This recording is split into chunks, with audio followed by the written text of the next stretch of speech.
امیر المومنین حضرت امام علی علیہ السلام نے فرمایا، انسان کی قدر و قیمت اس کی ہمت کے اعتبار سے ہوتی ہے اور اس کی صداقت اس کی مردانگی کے اعتبار سے ہوتی ہے۔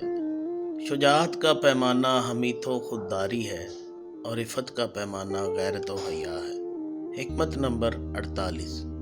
کامیابی دور اندیشی سے حاصل ہوتی ہے اور دور اندیشی فکر و تدبر سے، اور فکر و تدبر کا تعلق اسرار کی رازداری سے ہے۔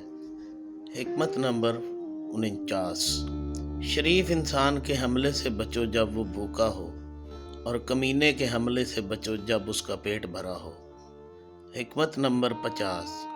لوگوں کے دل صحرائی جانوروں جیسے ہیں، جو انہیں سدھا لے گا اس کی طرف جھک جائیں گے۔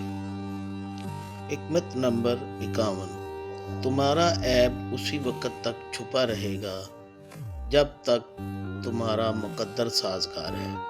حکمت نمبر 52۔ سب سے زیادہ معاف کرنے کا حقدار وہ ہے جو سب سے زیادہ سزا دینے کی طاقت رکھتا ہے۔ حکمت نمبر 53۔